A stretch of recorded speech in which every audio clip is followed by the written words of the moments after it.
प्रिय दर्शकों, आप सभी का स्वागत है हमारे इस YouTube चैनल पर। दर्शकों, एस्ट्रोलॉजी को लेकर के बहुत से लोग ये अवधारणा पाले हुए हैं कि एस्ट्रोलॉजी तो पुरातन सनातन न जाने कौन से काल की पद्धति है। ये अंधविश्वास को जन्म देती है और न जाने किस तरह की विचारधारा और भी बहुत से लोगों के मन में जरूर रहती है। लेकिन कभी आपने ये सोचा है कि कोई चीज यदि आपको सहजता के साथ उपलब्ध हो तो आप उसकी अहमियत को नहीं समझ पाते हैं, लेकिन यदि उसी का प्रयोग भारी भरकम शब्दों के साथ आपके सामने किया जाए तो आपको लगता है कि कोई वैल्यूबल चीज है। अब एक उदाहरण के तौर पर मैं आप लोगों के सामने एक बात रखता हूं। साइंस के अंदर एक इक्वेशन है, every action has an equal reaction, और इस थ्योरी को वैज्ञानिक बहुत अच्छी तरह से समझते भी हैं। और जब यह बात आज के युवाओं के सामने रखी जाए तो उन्हें लगता है कि हम साइंस की बात कर रहे हैं और बहुत वैल्यूबल बात कर रहे हैं। लेकिन इसी बात को ज्योतिष विद्या के अंदर या धर्म के अंदर या हिंदू शास्त्र ग्रंथों के अंदर बहुत ही साधारण शब्दों में कहा गया। और क्या कहा गया कि व्यक्ति को अपनी करने का फल भुगतना ही पड़ता है। मतलब दोनों का एक ही है। लेकिन जब आप किसी को कहते हैं कि भैया बुरा करोगे तो बुरा फल मिलेगा, करने का फल आपको भुगतना पड़ेगा, तो आदमी समझता है तो पुराने ख्यालों का व्यक्ति है, डरा रहा है, मुझे इग्नोर कर देगा। लेकिन वही साइंस की भाषा में आप बोलेंगे every action has an equal reaction, तो साइंस की बात है भैया, ऐसा तो होगा ही होगा। वही साइंस की बात है, लेकिन ऋषि मुनियों ने आपको बहुत साधारण शब्दों में समझाया कि भाई जो जैसा कर्म करेगा उसको वैसा फल भुगतना ही पड़ेगा। मतलब वही है, every action has an equal reaction. इसीलिए जब आप कोई अच्छी क्रिया करते हैं तो उसकी प्रतिक्रिया भी अच्छी होती है, और जब कोई आप नेगेटिव क्रिया करते हैं तो उसकी प्रतिक्रिया भी नेगेटिव ही होती है। यह साइंस का सिद्धांत है, और इसीलिए एस्ट्रोलॉजी को भी अंतरिक्ष का विज्ञान कहा जाता है। और विज्ञान कभी भी तथ्यों पर आधारित ना हो, ऐसा नहीं हो सकता। इसीलिए एस्ट्रोलॉजी के अंदर भी पृथ्वी के घूमने से लेकर के, सूर्य की परिक्रमा करने से लेकर, चंद्रमा के पृथ्वी के चक्कर लगाने से लेकर, शनि का अपने पथ पर भ्रमण करने से लेकर के नक्षत्रों की स्थिति, इन सब का एक सटीक अध्ययन है एस्ट्रोलॉजी। यह अलग बात है कि आज कुछ लोग इसे अलग तरीके से आप लोगों के सामने रखते हैं, जिसकी वजह से आप लोगों को लगता है कि ये धर्म की बात हो रही है या ये पूजा पाठ की पद्धति से जुड़ी हुई चीज है। लेकिन दर्शकों, ये पूजा पद्धति से तो इसलिए जुड़ी हुई है ताकि आप इसके सकारात्मक परिणाम ले पाए। जैसे हम मेडिटेशन करते हैं तो हमारा ध्यान एकाग्र होता है। उसी के अंदर आध्यात्म की अगर हम बात करें तो वहां पर साधना कही गई। बात वही है, ध्यान करना, मेडिटेशन करना मतलब साधना करना। किसको साधना? अपने मन को, अपनी इंद्रियों को।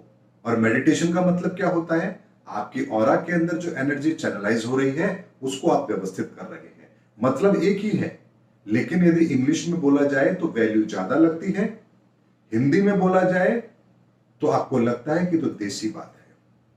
दर्शकों, इसीलिए एक बात को समझना है कि जीवन के अंदर किसी भी चीज को स्वीकार या अस्वीकार करने से पहले उसके अच्छे और बुरे, उसके महत्व और उसकी प्रधानता और उसकी इंपॉर्टेंस जो आपके जीवन के अंदर बहुत बड़ा रोल प्ले कर रही है, उसको समझना बहुत जरूरी है।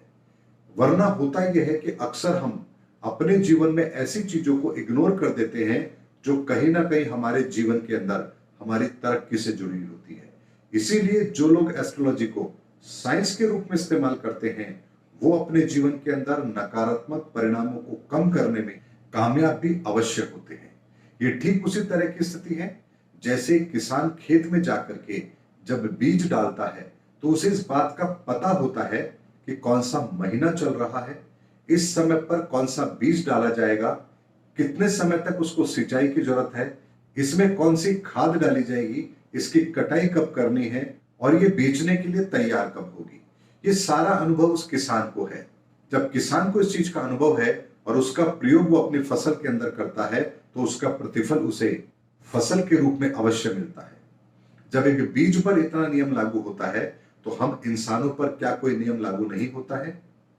किस समय पर हमें कौन सा व्यवहार करना चाहिए, किस समय पर हमारी प्रकृति परमार्थ के लिए कार्य करने के लिए हमें प्रेरित करती है, कब हम स्वार्थी होते हैं, कब हमें क्रोध आता है, कब हम दूसरों के लिए बेहतर ढंग से सोच पाते हैं, कब हम अपने जीवन में सफलताओं को प्राप्त करते हैं, कब हम अपने जीवन के अंदर यदि कोई कार्य करेंगे तो उसके नकारात्मक परिणाम हमको मिलेंगे, कब किस समय हमें किस तरह का व्यवहार अपने लिए रखना चाहिए, दूसरों के लिए रखना चाहिए, ये सारी चीजों का पूर्वानुमान यदि लगाना हो तो उसके लिए आपको अपने एनर्जी लेवल को समझना पड़ेगा कि आपके शरीर के अंदर प्रभावित हो रही वो एनर्जी किस लेवल की है और आपको किस तरह से उसके श्रेष्ठ परिणाम प्राप्त होंगे। ये ठीक उसी तरह की स्थिति है जैसे बिजली 10,000 वोल्ट की है, लेकिन उसका डिवाइडेशन इस तरह से किया हुआ है कि आपका घर का पंखा भी चलता है, एसी भी चलता है